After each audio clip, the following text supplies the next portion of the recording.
നമ്മുടെ രാജ്യത്ത് 18ാമത് ലോക്സഭ രൂപപ്പെടുത്താനുള്ള അതിപ്രധാനമായ ജനാധിപത്യ പോരാട്ടമാണ് നടക്കാൻ പോകുന്നത്.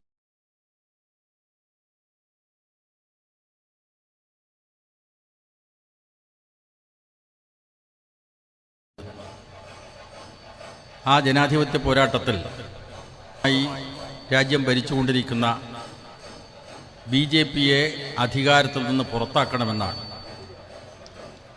അതിനുവേണ്ടി അഖിലേന്ത്യാ തലത്തിൽ ഇന്ത്യ എന്ന കൂട്ടായ്മ രൂപപ്പെട്ടിട്ടുണ്ട്.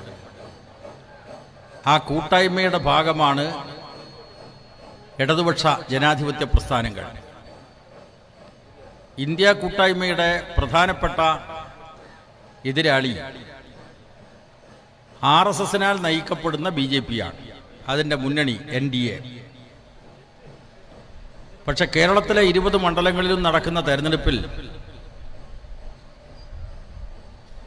ഇടതുപക്ഷ ജനാധിപത്യ മുന്നണിക്കെതിരായി BJPയുടെ നേതൃത്വത്തിലുള്ള NDA മാത്രമല്ല, കോൺഗ്രസിന്റെ നേതൃത്വത്തിലുള്ള UDFും മത്സരരംഗത്തുണ്ട്. കേരളത്തിലെ UDFിലെ സ്ഥാനാർത്ഥികൾക്ക് നേതൃത്വം കൊടുക്കുന്നത് കോൺഗ്രസിന്റെ അഖിലേന്ത്യാ നേതാവായിട്ടുള്ള രാഹുൽ ഗാന്ധിയാണ്. ഇതാണ് ഒരു പൊരുത്തക്കേട്. കേരളത്തിലെ കോൺഗ്രസിന്റെ സ്ഥാനാർത്ഥികൾ മാത്രമല്ല, അഖിലേന്ത്യാ കോൺഗ്രസിന്റെ സ്ഥാനാർത്ഥിയായി അതിൻ്റെ നേതാവായി രാഹുൽ ഗാന്ധി വയനാട്ടിൽ മത്സരിക്കുകയാണ്. അവിടെ ആരെ എതിർക്കുന്നത്? ദേശീയ തലത്തിൽ ഇടതുപക്ഷ പ്രസ്ഥാനത്തിൻ്റെ ഭാഗമായിട്ടുള്ള കമ്മ്യൂണിസ്റ്റ് പാർട്ടിയുടെ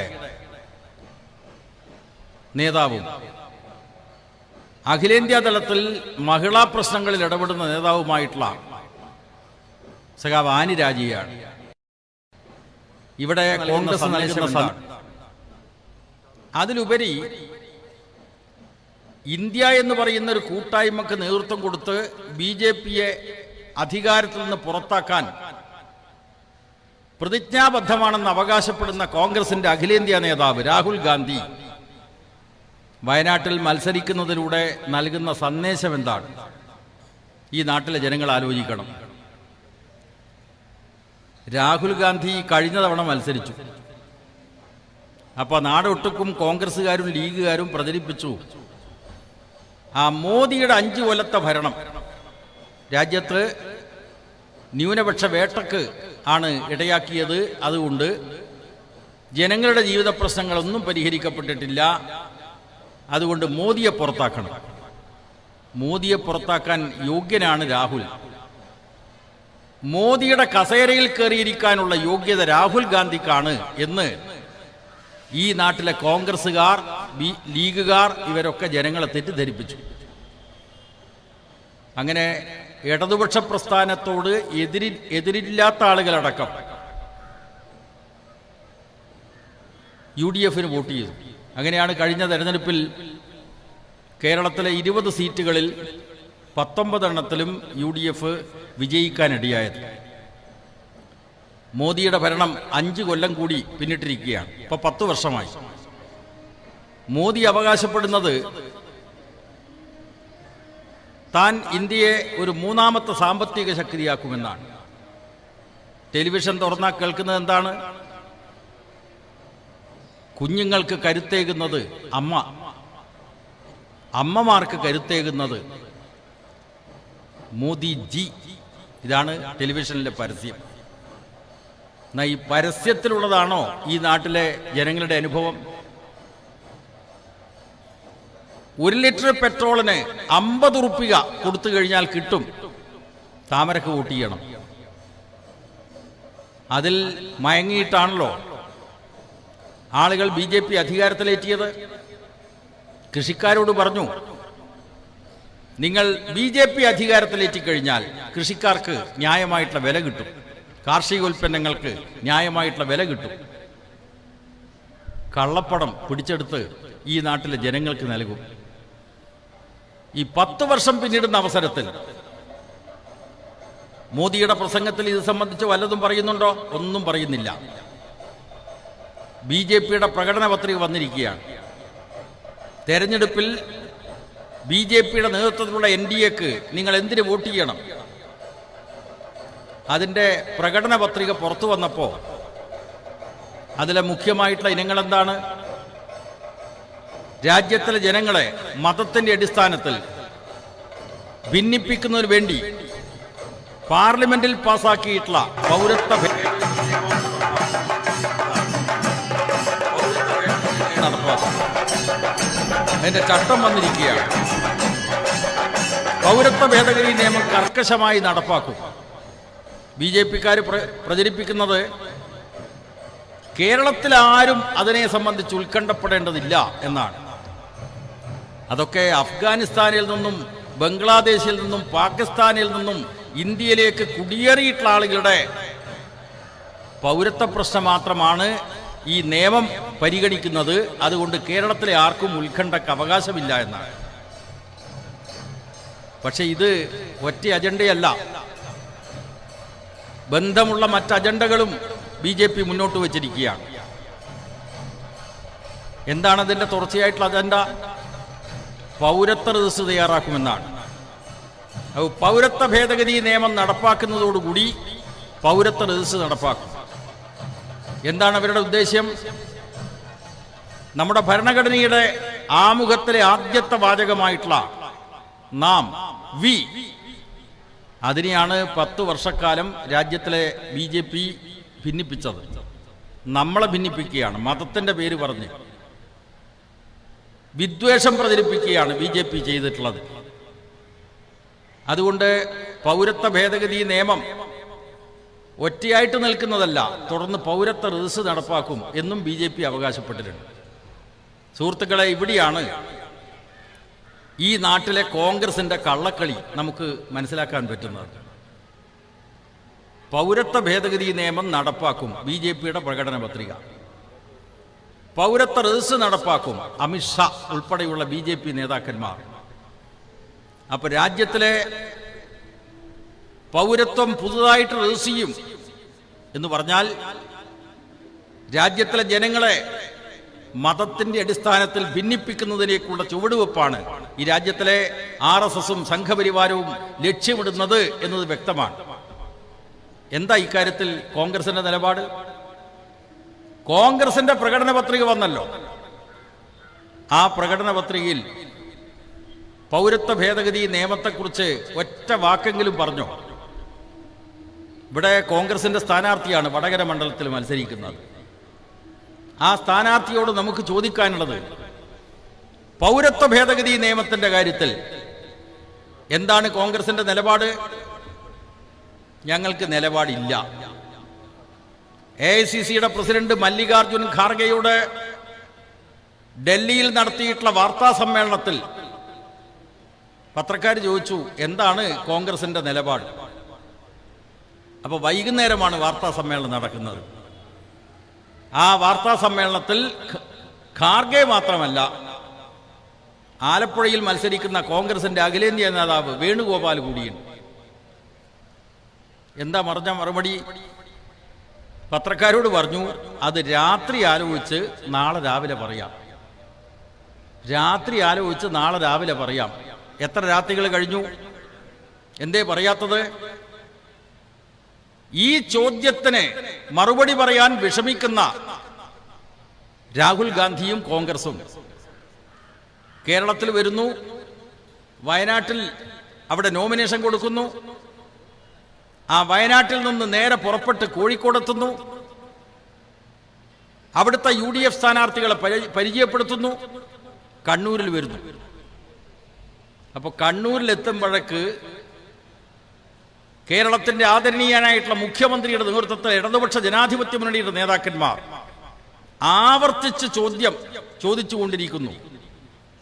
രാജ്യത്തിലെ ഒരു വിഭാഗം ജനങ്ങളെ രണ്ടാം തരം പൗരന്മാരാക്കുന്ന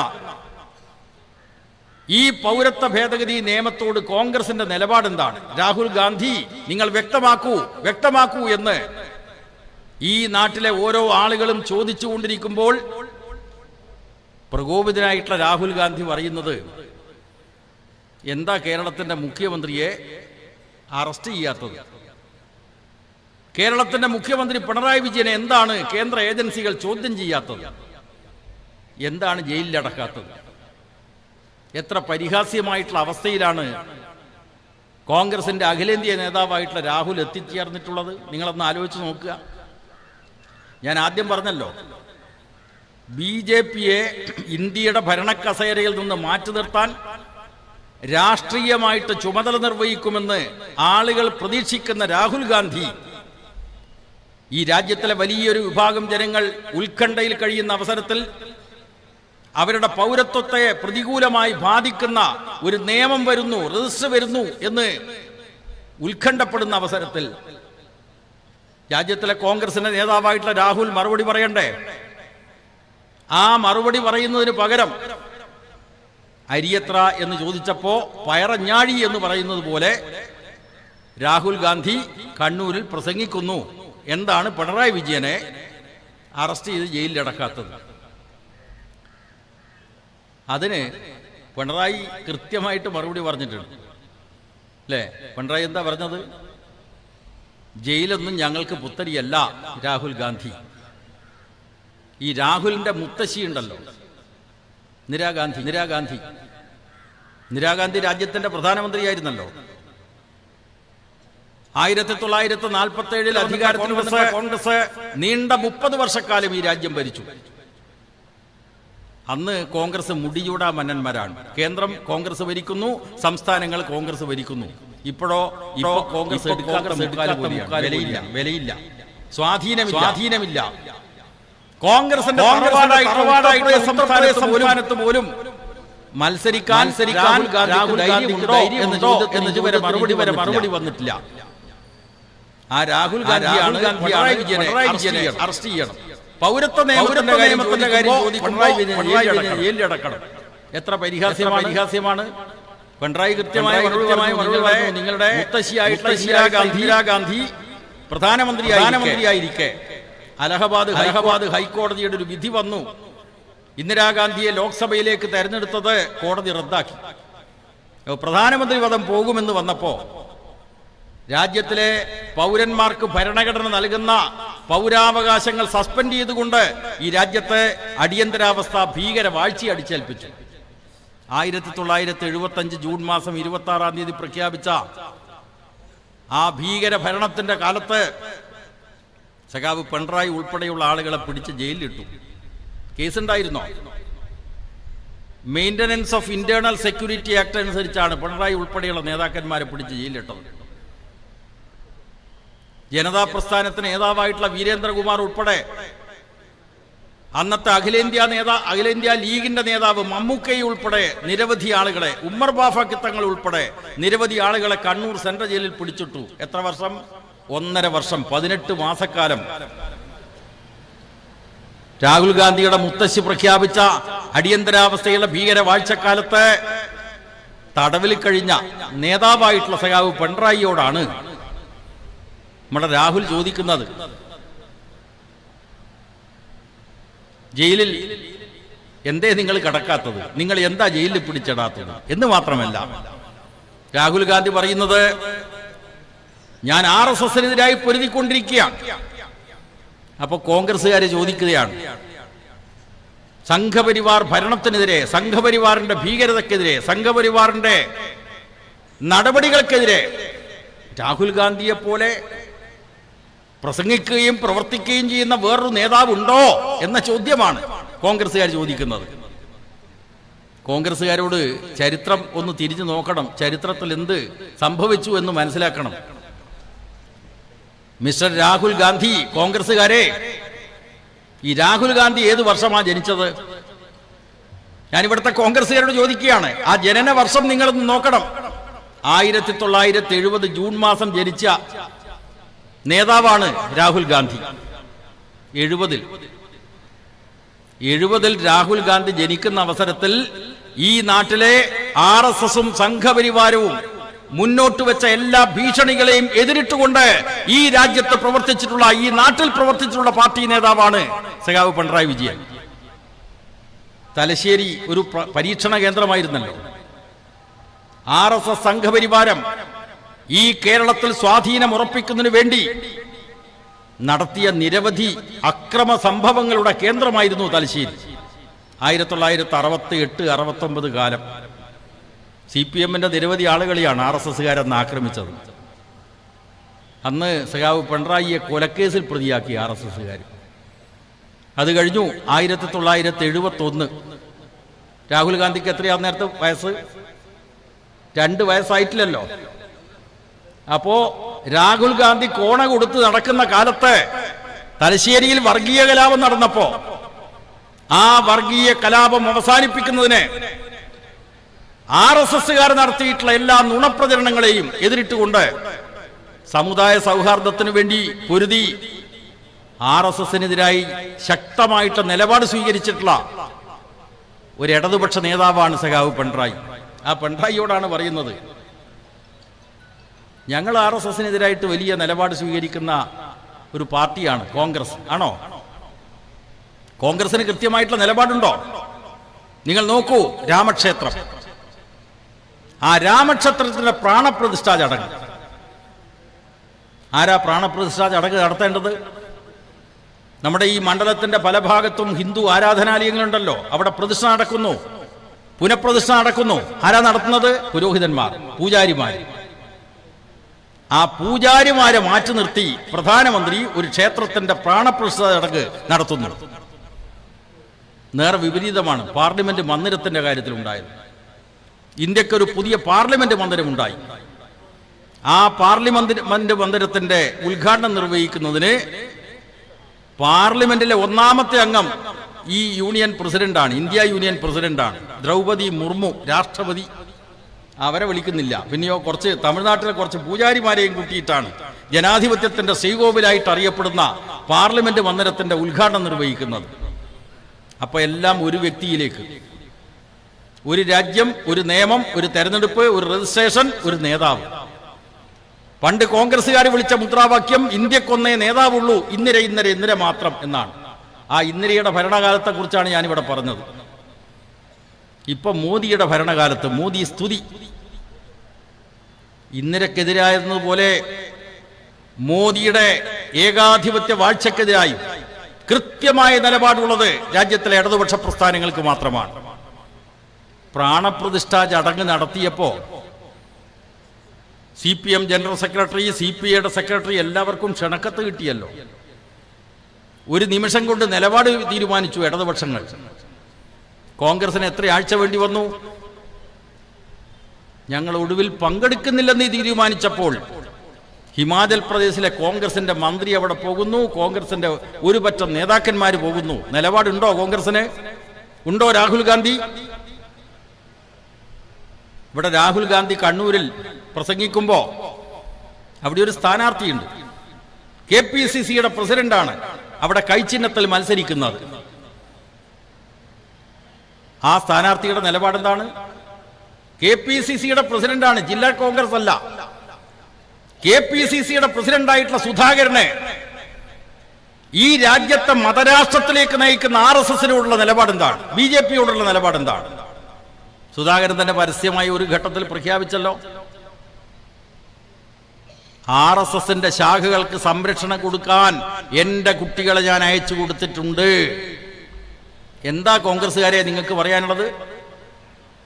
മതനിരപേക്ഷമായിട്ട് രാഷ്ട്രത്തെ മതരാഷ്ട്രമാക്കി മാറ്റാനുള്ള ആസൂത്രിതമായിട്ടുള്ള പ്രവർത്തനം നടത്തുന്ന രാഷ്ട്രീയ സ്വയം സേവക സംഘത്തിന്റെ ശാഖ നടത്താൻ വേണ്ടി എന്റെ കുട്ടികളെ സംരക്ഷണം കൊടുത്തിട്ടുണ്ട് എന്ന് പ്രഖ്യാപിക്കുന്ന ഒരു കോൺഗ്രസ് സ്ഥാനാർത്ഥിയെ കൂടെ ഇരുത്തിയിട്ടാണ് രാഹുൽ ഗാന്ധി പിണറായി വിജയനെതിരായിട്ട് പ്രസംഗിക്കുന്നത്. ഇത് മാത്രമാണോ KPCC പ്രസിഡന്റ് പറഞ്ഞത്? അല്ല, എനിക്ക് തോന്നുമ്പോൾ ഞാൻ BJPയിൽ പോകും അല്ലേ? എത്ര ആളുകൾ ഇപ്പൊ BJP പോയി? കേരളത്തിലെ സ്ഥാനാർത്ഥികൾ പട്ടിക നിങ്ങൾ നോക്കൂ. BJPയുടെ സ്ഥാനാർത്ഥി പട്ടിക: ആന്റണി, ആദർശധീരനായിട്ടുള്ള കോൺഗ്രസ് നേതാവ്, മകൻ അനിൽ ആന്റണി. എവിടെയാണ്? എലിസബത്ത് ആന്റണി പള്ളിയിൽ പോയി പ്രാർത്ഥിച്ചു. അവർ പറഞ്ഞു, നിങ്ങളുടെ മകന് നല്ല അഭിവൃദ്ധി ഉണ്ടാവും BJP ചേർന്നാൽ. ചേർന്നില്ലേ? എന്താ ആന്റണിയുടെ നിലപാട്? കോൺഗ്രസിന്റെ നിലപാട് എന്താണ്? അപ്പൊ അവരൊക്കെ കണക്കാക്കുന്നത് ഈ കോൺഗ്രസും ബി ജെ പിയും തമ്മിൽ വലിയ വ്യത്യാസമില്ല. ഇന്ന് കോൺഗ്രസ്, നാളെ ബി ജെ പി. നിങ്ങൾ നോക്കൂ, ഇവിടെ അനിൽ ആന്റണി മാത്രമാണ്. നമ്മുടെ കോൺഗ്രസിന്റെ പ്രമുഖനായിട്ടുള്ള നേതാവ് കരുണാകരന്റെ മകളിപ്പോ എവിടെയാ? ബി ജെ പിയിൽ ചേർന്നില്ലേ? ഡൽഹിയിൽ പോയിട്ടല്ലേ ബി ജെ പിയിലേക്ക് ചേക്കേറിയത്. അതേസമയം ആ കോൺഗ്രസിൽ നിന്നും ഭിന്നമായിട്ടാണ് ഇടതുപക്ഷം കൃത്യമായിട്ടുള്ള നിലപാടിൽ. ആ കൃത്യമായിട്ടുള്ള നിലപാട് പറയുമ്പോൾ അതിന് രാഹുൽ ഗാന്ധി ചെയ്യേണ്ടത് കൃത്യമായിട്ടുള്ള കോൺഗ്രസിന്റെ നിലപാട് പറയണം. അത് പറയാനില്ല. അപ്പൊ എന്താ കാര്യം? നിലപാടില്ലാത്തത് കൊണ്ട് കൊഞ്ഞനം കുത്തുക. ഉത്തരം മുട്ടിയാൽ കൊഞ്ഞനം കുത്ത നിലപാടിലേക്ക് ഈ നാട്ടിലെ കോൺഗ്രസ് എത്തിയിരിക്കുകയാണ്. ഈ തെരഞ്ഞെടുപ്പ് രംഗത്ത് അത് കാണാമല്ലോ. ഞാൻ മറ്റ് വിശദമായിട്ടുള്ള കാര്യങ്ങളിലേക്ക് പോകണില്ല. ഇവിടെ നിരവധി നേതാക്കന്മാർ പ്രസംഗിക്കാനിരിക്കുകയാണ്. ഇവിടെ ഇടതുപക്ഷ ജനാധിപത്യ മുന്നണി സ്ഥാനാർത്ഥിയായിട്ട് സഖാവ് ശൈല ടീച്ചറുടെ സ്ഥാനാർത്ഥിത്വം പ്രഖ്യാപിച്ചു. അത് പ്രഖ്യാപിച്ചപ്പോൾ നേരത്തെ കഴിഞ്ഞ തെരഞ്ഞെടുപ്പിൽ ജയിച്ചിട്ടുള്ള എല്ലാ കോൺഗ്രസിന്റെ എം പിമാരും ഇത്തവണയും മത്സരിക്കും എന്ന് പ്രഖ്യാപിച്ചു. പക്ഷെ മുരളി എങ്ങോട്ട് പോയി? തൃശ്ശൂരിലേക്ക് ഓടി രക്ഷപ്പെട്ടു. അപ്പോൾ പാലക്കാട് നിന്നൊരു വിദ്വാൻ ഇങ്ങോട്ട് വന്നു. പാലക്കാട്ടെ വിദ്വാൻ എന്ന് പറഞ്ഞാൽ ചില്ലറക്കാരനല്ല, പിന്നെ ഇലക്ഷൻ കമ്മീഷന്റെ ഔദ്യോഗികമായിട്ടുള്ള രേഖയിൽ കൃത്രിമം നടത്തി യൂത്ത് കോൺഗ്രസിന്റെ തെരഞ്ഞെടുപ്പ് നടത്തിയ മങ്കിക്കൂട്ട സംഘത്തിലെ ഒരു നേതാവാണ് ഇവിടെ സ്ഥാനാർത്ഥിയായിട്ട് വന്നത്. പാലക്കാട് നിന്ന് ഇങ്ങോട്ട് വരിക. അപ്പൊ കൂടെ ഈ സംഘത്തെയും കൂട്ടിയല്ലോ. അവരുടെ എന്തൊക്കെ പ്രകടനങ്ങളാണ് നമ്മളിപ്പോൾ കണ്ടുകൊണ്ടിരിക്കുന്നത് അല്ലേ? ടീച്ചറെ വ്യക്തിഹത്യ നടത്തുക. തീർച്ചയായിട്ടും രാഷ്ട്രീയത്തിൽ ഓരോ വ്യക്തിക്കും നിലപാടുണ്ടാവും. ആ നിലപാടുകൾ നിങ്ങൾ വിമർശിക്കാം. വ്യക്തിഹത്യ അനുവദനീയമാണോ? ടീച്ചറെ വ്യക്തിഹത്യ നടത്തുന്ന എന്തെല്ലാം പ്രവർത്തനങ്ങളാണ് ഇവിടെ കോൺഗ്രസ്സുകളുടെ സ്ഥാനാർത്ഥിയുടെ നേതൃത്വത്തിൽ നടത്തിയത്? ടീച്ചറെ ആദ്യം വിളിച്ചത് കോവിഡ് കള്ളി എന്നാണ്. നമുക്ക് അതിശയമില്ല. കാരണം പഴയൊരു KPCC പ്രസിഡന്റ് ടീച്ചർ ആരോഗ്യമന്ത്രിയായിരിക്കെ മുൻ അനുഭവമില്ലാത്തൊരു മഹാമാരി ലോകത്തെ പിടിച്ചുകുലുക്കിയ ഘട്ടത്തിൽ ഈ കേരളത്തിന്റെ സംവിധാനം ഉപയോഗിച്ചുകൊണ്ട്, ആരോഗ്യ മേഖലയെ ഉപയോഗിച്ചുകൊണ്ട് നമുക്ക് ആത്മവിശ്വാസം നൽകി കോവിഡിനെ അതിജീവിക്കുന്നതിന് വേണ്ടി നേതൃത്വം കൊടുത്തു. അത് സമൂഹത്തിന് പൊതുവിൽ കിട്ടിയിട്ടുള്ള ആനുകൂല്യമാണ്, നേട്ടമാണ്. ഒരു വനിതാ നേതാവ്, ഒരു വനിതാ മന്ത്രി അവരുടെ പ്രാഗൽഭ്യം തെളിയിച്ചിട്ടുള്ള ഒരു കാലം. അതിനെ നമ്മൾ മാനിക്കണ്ടേ? മനുഷ്യരായിട്ടുള്ള നമ്മളെല്ലാം മാനിക്കണ്ടേ? രാഷ്ട്രീയ വ്യത്യാസമന്യേ എല്ലാവരും മാനിക്കണ്ടേ? ഇനി മാനിച്ചില്ലെങ്കിലും തിരക്കടില്ല, അപമാനിക്കാതിരിക്കണ്ടേ? കോവിഡ് കള്ളി ഈ പാലക്കാടൻ സംഘം വ്യാപകമായി പ്രചരിപ്പിച്ചു. കോവിഡ് കള്ളി. പിന്നെയോ നോമിനേഷൻ കൊടുക്കാൻ വേണ്ടി പോകുമ്പോൾ കുറച്ച് സ്ത്രീകളെ കൂട്ടി. ആ സ്ത്രീകളുടെ മുദ്രാവാക്യം നിങ്ങൾ കേട്ടില്ലേ? നമ്മുടെ ഈ മണ്ഡലത്തിൽപ്പെട്ട ഒരു ലീഗിന്റെ പഞ്ചായത്ത് മെമ്പർ മൂപ്പര് കൈകൊട്ടി പാടുകയാണ്, ഷാഫിയുടെ കൂടെയുള്ളവർ തൊഴിലുറപ്പിൻ പെണ്ണുങ്ങളല്ല. അല്ലേ? ഇതാണോ UDFന്റെ സംസ്കാരം? ഇതാണോ കോൺഗ്രസിന്റെ സംസ്കാരം? നമ്മുടെ നാട്ടിൽ സാമൂഹ്യ സാമ്പത്തിക സാംസ്കാരിക ജീവിതത്തിൽ പല നിലവാരങ്ങളിലുമുള്ള ആളുകൾ ഇവിടെയുണ്ട്. ഏറ്റവും താഴെയുള്ള തൊഴിലാളികളുണ്ട്, ഇടത്തരക്കാരുണ്ട്, കച്ചവടക്കാരുണ്ട്. എല്ലാവരും ഈ സമൂഹത്തിന്റെ ഭാഗമാണ്. പക്ഷേ ഈ തൊഴിലുറപ്പിൻ പെണ്ണുങ്ങൾ എന്ന് പറഞ്ഞാൽ ഏത് തെറ്റും ചെയ്യുന്നവരാണോ? അങ്ങനെയാണോ കോൺഗ്രസിന്റെ നിലപാട്? തൊഴിലുറപ്പ് തൊഴിലാളികളെ ആക്ഷേപിച്ചുകൊണ്ടുള്ള മുദ്രാവാക്യം വിളി വന്നപ്പോ സാർവത്രികമായിട്ട് എതിർപ്പ് വന്നു. അത് കഴിഞ്ഞതിന് ശേഷം ഇപ്പോ ടീച്ചറെ വിളിച്ചത് എന്താണ്? ഈ പാലക്കാടൻ സംഘം ഇവൻ അങ്ങനെ ഇങ്ങോട്ട് വരികയാണ് ഇവിടെ കുളം കളക്കാൻ. എന്താ പിന്നെ വിളിച്ചത്? ശൈല ടീച്ചർ ശിവപുരം ഹൈസ്കൂളിൽ കെമിസ്ട്രി അധ്യാപികയായിരുന്നു.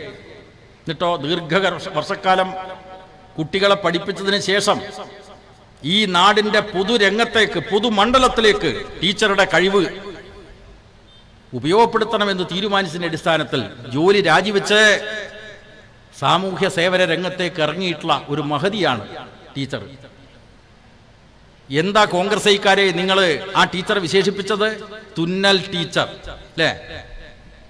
സയൻസ് ടീച്ചറായാലും തുന്നൽ ടീച്ചറായാലും പാചക തൊഴിലാളിയായാലും ഒക്കെ നമ്മുടെ ജീവിതത്തിന്റെ ഭാഗമായിട്ട് പലതരം ജോലി എടുക്കുന്നവരാണല്ലോ. ആ ജോലി അടിസ്ഥാനപ്പെടുത്തി നിങ്ങൾ അപമാനിക്കാൻ ശ്രമിച്ചു. പാവപ്പെട്ട തൊഴിലാളികളെ നിങ്ങൾ ആക്ഷേപിക്കാൻ ശ്രമിച്ചു. തയ്യൽ ടീച്ചറാണ്, തുന്നൽ ടീച്ചറാണ്. തുന്നൽ ടീച്ചറും തുന്നൽ തൊഴിലാളിയും ഈ നാടിന്റെ ഭാഗമാണ്. UDF-കാരെ, നിങ്ങൾ കുറച്ച് വെണ്ണപ്പാളി സംസ്കാരമുള്ളവർ ഈ നാട്ടിലെ ഇടതുപക്ഷ പ്രസ്ഥാനത്തെ ആക്ഷേപിക്കാൻ വന്നാലോ? അപ്പൊ വെണ്ണപ്പാളി എന്ന് കേട്ടപ്പോ ലീഗിലെ ഒരു വിഭാഗം ആളുകൾ, ലീഗിൽ നല്ല അറിവുള്ളവരുണ്ട്, കോൺഗ്രസിലും നല്ല അറിവുള്ളവരുണ്ട്, പക്ഷേ കുറച്ച് ചെറുപ്പക്കാർ അവർ വിചാരിച്ച് ഈ വെണ്ണപ്പാളി എന്ന് കേട്ട് കഴിഞ്ഞാൽ ഈ വെണ്ണ തേച്ചിട്ടിരിക്കുന്ന ആളുകൾ എന്ന അർത്ഥം. വെണ്ണപ്പാളി എന്ന് പറഞ്ഞാൽ ക്രിമി ലെയർ എന്ന് പറഞ്ഞാൽ നമ്മുടെ നാട്ടിലെ ജനങ്ങളുടെ സാമ്പത്തിക നിലയെ അടിസ്ഥാനപ്പെടുത്തി സമ്പന്നരായിട്ടുള്ള ആളുകൾ, അതൊരു പ്രത്യേകമായിട്ടുള്ള ലെയറാണ്, പാളിയാണ്. അതാ വെണ്ണപ്പാളി എന്ന് പറഞ്ഞാൽ അർത്ഥം. അപ്പോൾ ഉടനെ വടകരയിലെ നമ്മുടെ കോൺഗ്രസ് സ്ഥാനാർത്ഥിയുടെ ഒരു കൂട്ടാളിയുണ്ട്, MLA. മൂപ്പര് പത്രസമ്മേളനം നടത്തിയിട്ട് പറയാണ്, വെണ്ണപ്പാളി എന്ന് പറഞ്ഞാൽ അശ്ലീല ചുവയാണ്. മനസ്സിലായില്ലേ? എന്താ അതിൽ അശ്ലീല ഉള്ളത്? വെണ്ണപ്പാളി എന്ന് പറഞ്ഞാൽ ഒരു പ്രത്യേക ലെയർ, പ്രത്യേക പാളി. അപ്പോ ഉപയോഗിക്കുന്ന വാക്കുകളുടെ അർത്ഥം പോലും അറിയാതെ വെപ്രാളപ്പെട്ട് എന്തും വിളിച്ചു പറയാവുന്ന ഒരവസ്ഥയിലേക്ക് ഈ കോൺഗ്രസ്സുകളുടെ സംഘം എത്തിയല്ലോ. വ്യക്തിഹത്യ നടത്തുന്നതിനെതിരായിട്ട് പരാതി കൊടുത്തപ്പോ പരാതി അന്വേഷിച്ചു പോലീസ്. അപ്പോ ലീഗുകാർക്കെതിരായിട്ട് കേസ്. എന്തിനാണ് ലീഗിലെ ചെറുപ്പക്കാരായിട്ടുള്ള ചിലര് ഇങ്ങനെ തുള്ളുന്നത്? അവരെ തുള്ളിക്കുകയാണ് കോൺഗ്രസ്. കാരണം കോൺഗ്രസും ലീഗും ചില കാര്യങ്ങളിൽ വ്യത്യസ്തമായിട്ടുള്ള നിലപാടെടുക്കുന്ന പാർട്ടികളാണ്. നിങ്ങൾ നോക്കൂ, പാർലമെന്റിൽ ഒരു കരിനിയമം വന്നു. ആ കരിനിയമം എന്തായിരുന്നു? രാജ്യദ്രോഹ കുറ്റം ചുമത്തി ഈ നാട്ടിലെ 3000-ഓളം മുസ്ലിം ചെറുപ്പക്കാരെ രാജ്യത്തിന്റെ വിവിധ ജയിലുകളിൽ അടച്ചിരിക്കുകയാണ്.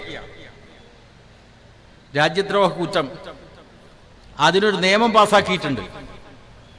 ആ നിയമം പൈലറ്റ് ചെയ്തിട്ടുള്ള മന്ത്രി അമിത്ഷാ പാർലമെന്റിൽ പറഞ്ഞു, ആരാണ് ഈ രാജ്യദ്രോഹികൾക്കെതിരായിട്ട് നടപടിയെടുക്കുന്ന, അതിനുവേണ്ടി അനുവാദം നൽകുന്ന ഈ നിയമത്തെ എതിർക്കുന്നത് കാണണം.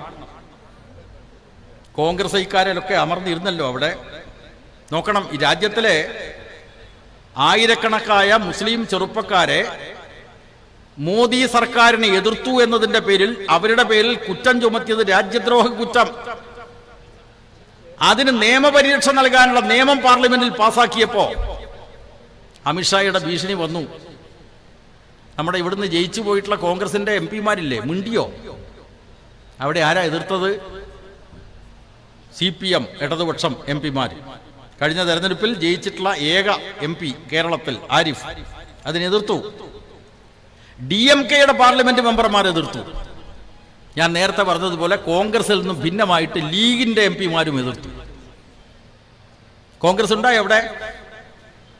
ആ കോൺഗ്രസിന് വേണ്ടിയിട്ടല്ലേ ലീഗുകാർ ഇപ്പൊ വിടുപണി ചെയ്യുന്നത്? ഞാൻ ദീർഘിപ്പിക്കുന്നില്ല. സഖാവ് ശ്രേയാംസ് ഇവിടെ വേദിയിൽ എത്തിയിരിക്കുകയാണ്. ഈ കോൺഗ്രസും ലീഗും തമ്മിലുള്ള ബന്ധം ഈ നിലക്ക് തുടരുമോ? അപ്പോ ലീഗുകാരെ കൊണ്ട് കുരങ്ങുകളി കളിപ്പിക്കുകയാണ്. എന്തൊക്കെയാ ഇപ്പൊ നടന്നുകൊണ്ടിരിക്കുന്നത്? ഇന്നത്തെ സുപ്രഭാതം പത്രം എന്ന് പറഞ്ഞാൽ കേരളത്തിലെ സുന്നി വിഭാഗങ്ങളിൽ ഒന്നിന്റെ മുഖപത്രമാണ്. സുന്നി വിഭാഗത്തിന്റെ മുഖപത്രം സുപ്രഭാതം. എല്ലാ പത്രങ്ങൾക്കും തെരഞ്ഞെടുപ്പ് കാലത്ത് രാഷ്ട്രീയ പാർട്ടികൾ പരസ്യം കൊടുക്കും. ഈ തെരഞ്ഞെടുപ്പിൽ ഞങ്ങളെ ജയിപ്പിക്കണം, ഞങ്ങൾക്ക് വോട്ട് ചെയ്യണം എന്ന് പറഞ്ഞിട്ട് പരസ്യം കൊടുക്കും. അങ്ങനെ ഇന്നത്തെ സുപ്രഭാതം പത്രത്തിൽ ഒരു പരസ്യമുണ്ട്. പരസ്യം ഇടതുപക്ഷ ജനാധിപത്യ മുന്നണിക്ക് വേണ്ടിയുള്ള പരസ്യമാണ്. രാജ്യത്തിലെ മുസ്ലിം ന്യൂനപക്ഷങ്ങളെ രണ്ടാം തരം പൗരന്മാരാക്കുന്നു എന്ന് പറഞ്ഞുകൊണ്ടാണ് പരസ്യം. എന്നിട്ട് പറയാണ് ഇടതില്ലെങ്കിൽ ഇന്ത്യയില്ല. ഇതാ പരസ്യവാചകം. അത് സുപ്രഭാതം പത്രത്തിൻ്റെ തലക്കെട്ടോടുകൂടി ഈ നാട്ടിലെങ്ങാനും പ്രചരിപ്പിക്കാൻ തുടങ്ങി. പ്രചരിക്കുമല്ലോ സ്വാഭാവികമായിട്ടും. ആ പത്രത്തിൽ മാത്രമല്ല, മറ്റു പത്രങ്ങളിലും പരസ്യം വരും. പരസ്യം വന്നിട്ടുണ്ട്. ചന്ദ്രികാ പത്രം ഉണ്ടല്ലോ, മുസ്ലിം ലീഗിന്റെ മുഖപത്രം, ആ ചന്ദ്രികാ പത്രത്തിലും LDFന്റെ പരസ്യം വന്നിട്ടുണ്ട്. പക്ഷേ സഹിക്കാൻ പറ്റാത്ത നിലയിൽ അസഹിഷ്ണുതയുടെ ആൾരൂപങ്ങളായിട്ട് ലീഗിലെ ഒരു പറ്റം ആളുകൾ, ഒരു വിഭാഗം ആളുകൾ ഇന്ന് പരസ്യമായിട്ട് സുപ്രഭാതം പത്രം കത്തിക്കുകയാണ്. മനസ്സിലായില്ലേ? പരസ്യം വന്നിട്ടുള്ള ഒരു മോദിയുടെ പരസ്യം വരാറില്ലേ ലീഗുകാരെ? മോദി ഗവൺമെന്റ് പരസ്യം കൊടുക്കുന്നുണ്ടല്ലോ. ടെലിവിഷൻ തുറന്നു കഴിഞ്ഞാൽ അമ്മമാർക്ക് കരുത്തേക്കുന്നത് മോദി ജി, താടിയായിട്ട് മോദി. എല്ലാ പത്രങ്ങളിലും പരസ്യം കൊടുക്കുന്നുണ്ട്. അതുപോലെ സമസ്തയുടെ മുഖപത്രത്തിൽ LDFന് വേണ്ടി ഒരു പരസ്യം കൊടുത്തതിന്റെ പേരിൽ ആ പത്രം പരസ്യമായിട്ട് കത്തിക്കുന്ന നിലയിലേക്ക് ലീഗുകാരെത്തി എന്ന് പറഞ്ഞാൽ അവരെത്രത്തോളം അധപ്പതിച്ചു എന്ന് നിങ്ങൾ ആലോചിക്കുക. എന്ന് പറഞ്ഞാൽ കൃത്യമായി വോട്ടർമാർക്ക് മുമ്പിൽ രാഷ്ട്രീയ പ്രശ്നങ്ങൾ അവതരിപ്പിക്കാൻ കഴിയാതെ പ്രതിസന്ധിയിലായിരിക്കുകയാണ്. അവർ പ്രയാസപ്പെട്ടിരിക്കുകയാണ്. എന്തിന് കോൺഗ്രസിന് വോട്ട് ചെയ്യണം? 5 കൊല്ലം അവർ പാർലമെന്റിൽ പോയല്ലോ. 20-ൽ 18 ആള് അവിടെ UDFനെ പ്രതിനിധീകരിച്ച് പോയല്ലോ ലോക്സഭയിൽ. എന്താ അവിടെ ചെയ്തത്? ഈ നാട്ടുകാർ ചോദിക്കുകയാണ്. അപ്പൊ അതിന് കണ്ണൂരിലെ MP സുധാകരൻ പറഞ്ഞ മറുപടി നിങ്ങൾ കേട്ടിട്ടില്ലേ? ഞങ്ങൾ അവിടെ പോയിട്ട് കളക്കാം. പരിഹാസത്തോടു കൂടി പറയാണ്. വോട്ട് ചെയ്ത വോട്ടർമാരുടെ മുഖത്ത് നോക്കി നിങ്ങൾ എന്താണ് ലോക്സഭയിൽ ചെയ്തത് എന്നുള്ള ചോദ്യം ചോദിച്ചപ്പോൾ സുധാകരൻ പറയുന്ന മറുപടി, ഞങ്ങൾ അവിടെ പോയി കളക്കാം. ആ കളക്കാൻ ഈ തെരഞ്ഞെടുപ്പിൽ 20 മണ്ഡലത്തിലും ഒരൊറ്റ UDFന്റെ പ്രതിനിധിയെയും തെരഞ്ഞെടുക്കാൻ വേണ്ടി പോകുന്നില്ല എന്നതാണ് യാഥാർത്ഥ്യം. നിങ്ങളെ ദയനീയമായിട്ട് പരാജയപ്പെടുത്തും. അങ്ങനെ സുവ്യക്തമായിട്ടുള്ള നിലപാടുമായിട്ട് വോട്ടർമാർ മുന്നോട്ട് പോകുമ്പോൾ അസഹിഷ്ണുതയുടെ ആൾരൂപങ്ങളായി UDFകാർ മാറുന്നു, ലീഗുകാർ മാറുന്നു. അവർ പത്രം കത്തിക്കുന്നു. പരസ്യം കൊടുത്ത പത്രം പോലും കത്തിക്കുന്ന അധമമായിട്ടൊരു സംസ്കാരത്തിലേക്ക് പോവുകയാണ്.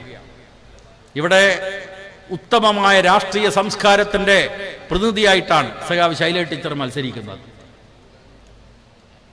ടീച്ചറെ എങ്ങനെയെങ്കിലും താറടിച്ച് കാണിക്കാൻ കഴിയുമോ? പല പരിശ്രമമുണ്ട്. തീർച്ചയായിട്ടും നമ്മൾ അതിലൊന്നും പ്രകോപിതരാവാതെ വീട് വീടാന്തരം കയറി ജനങ്ങളെ കാര്യങ്ങൾ ബോധ്യപ്പെടുത്തണം, വോട്ടർമാരെ ബോധ്യപ്പെടുത്തണം. അങ്ങനെ വന്നാൽ ഇടതുപക്ഷ ജനാധിപത്യ മുന്നണി കേരളത്തിലെ 20 ലോക്സഭാ സീറ്റുകളിലും വമ്പിച്ച ഭൂരിപക്ഷത്തോടെ ജയിക്കും. ഇവിടെ വടകര ലോക്സഭാ മണ്ഡലത്തിൽ ചരിത്രം സൃഷ്ടിച്ച ഭൂരിപക്ഷത്തോടുകൂടി ശൈല ടീച്ചറും തെരഞ്ഞെടുക്കപ്പെടും എന്ന കാര്യത്തിൽ യാതൊരു സംശയവുമില്ല. അതിനുവേണ്ടിയുള്ള ഒരു മഹാറാലിയാണ് ഇന്നിവിടെ മുഖ്യമന്ത്രി സഖാവ് പിണറായി പങ്കെടുത്തുകൊണ്ട് നടക്കുന്നത്. മുഖ്യമന്ത്രി ഏതാനും സമയത്തിന് ശേഷം ഇവിടെ എത്തിച്ചേരും. ഈ റാലിയിൽ പങ്കെടുത്ത നിങ്ങളെ ഏവരെയും ഹാർദമായി അഭിവാദ്യം ചെയ്തുകൊണ്ട് ഞാൻ എൻ്റെ വാക്കുകൾ അവസാനിപ്പിക്കുന്നു. നിങ്ങൾക്ക് നന്ദി.